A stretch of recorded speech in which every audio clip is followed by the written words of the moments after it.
Lemba Naga, a thickly forested valley covering hundreds of miles. It is well known for the diversity of its fauna and flora. Among the fauna are 3 mighty dragons, though if you called them as such, your lifespan would invariably be measured in seconds.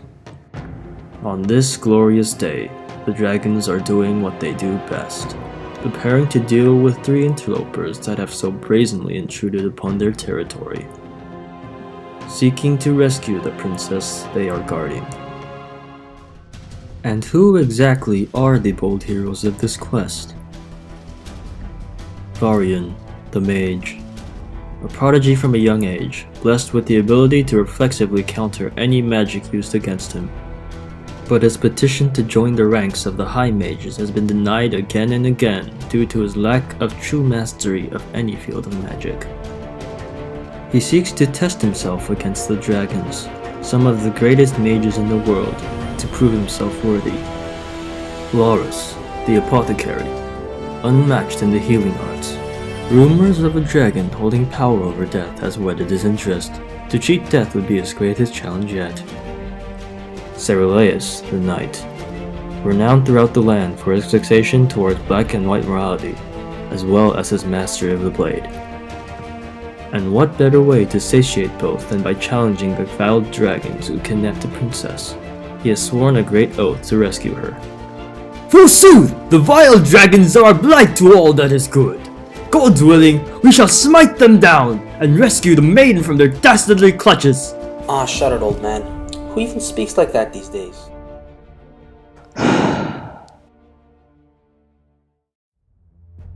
After trudging through the forest for hours, our band finally stumbles across a clearing. The first thing they notice is the silence. The next, the skulls. I have a bad feeling about this. Wait, I hear something.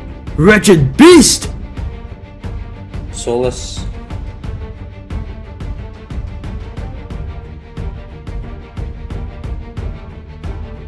Varian was familiar with the effects of Aegeus, a powerful pact that binds both the oath-giver and recipient to certain actions.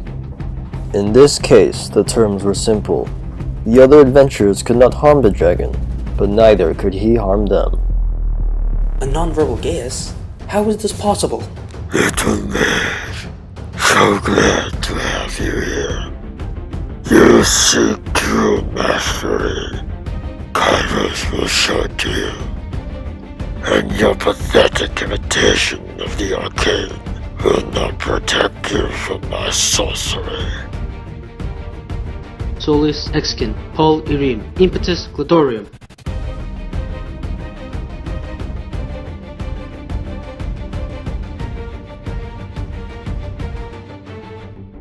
For Varian, in any magical duel, the spells he needed just appeared in his mind during times of need. As a result, he had never needed to truly understand his magic, but this time, his gift failed him. There is always a first time for everything, of course. It was just his misfortune that it was while facing a dragon. Damn it, I'm running out of time. Oh, time. Varian recalls a demonstration he saw once from a high mage.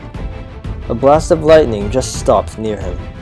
Timing ablation was the only way the dragon could have overcome such a diverse and powerful array of attacks with no visible exertion of magic.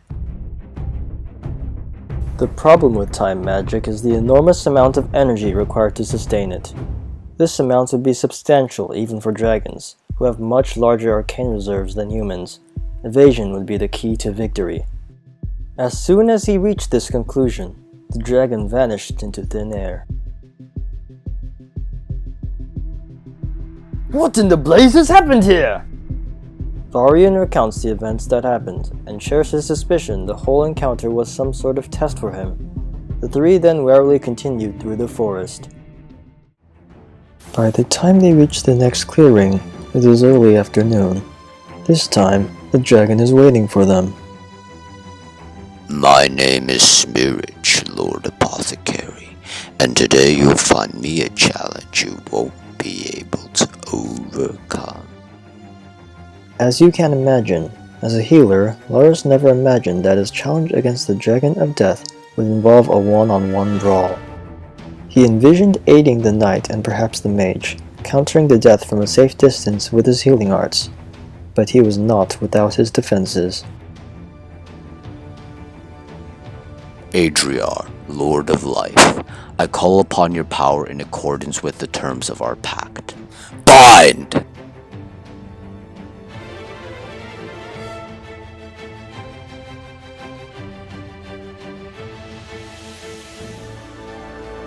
Now, Loris is quite out of his comfort zone. Even with Smirch wailing away at his defenses, he is unwilling to take the offensive.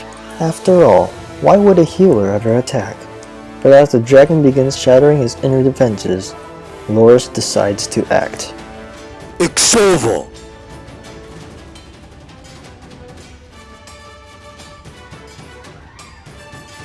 Loris is afflicted with grievous wounds over a dozen times during his charge, pierced by tendrils of shadow, burned by fire, withered by pulses of necrotic energy. But each time, aided by his own healing spells, potions, and the power of Adriar, he is snatched away from the jaws of death.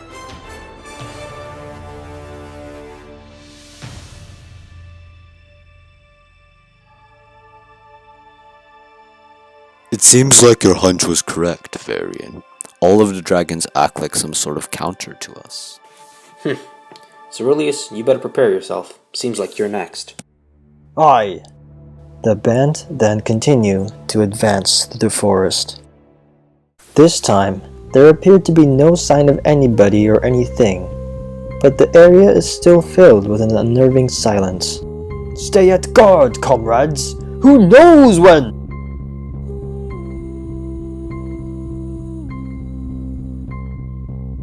I have heard of your penchant for doing the right thing, Sir Knight. But Ozibon wonders, what will you do when you are faced with the ultimate dilemma?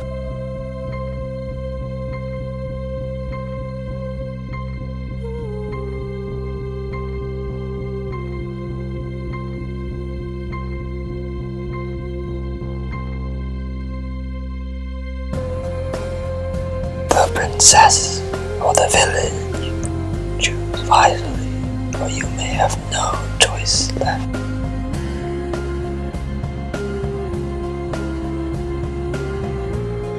The knight is racked with indecision. On one hand, what is the life of one person to the life of hundreds? On the other hand, he was bound by oath, and images of his beautiful wife appeared in his head.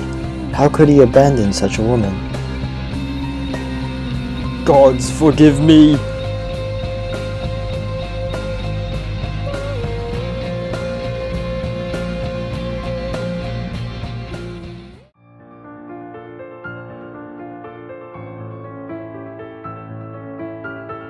Princess Syriaca, the one they had been searching for in their quest, revealed herself and her past to the trio. Millennia ago, she became the first human mage to ascend as a deity due to her peerless mastery of all branches of magic. But her ascension left her bored. There was nothing left for her to learn, and even the other deities did not dare to openly challenge her might.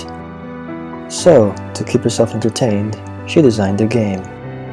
She would plant a thought in certain people's heads, a princess locked in a tower, guarded by 3 dragons in a valley. Word would spread, and adventurers would come. Syriaca would then conjure dragons and imbue them with a fraction of her power. Each dragon was antithetical to the challenger they faced. She herself would occasionally fill the role. Syriaca was curious to see how many adventurers would succeed, and how many would fail, their will and power crushed by the dragons. She heartily thanks the current band for providing her the best entertainment she's had in centuries, then bids them farewell, her human form fading away. The heroes were shocked and angered. However, as they walked away from the forest, they realized that although the goal of the journey was ultimately a trick, the trials and tribulations they had faced throughout the journey had given them the strength necessary to overcome their flaws.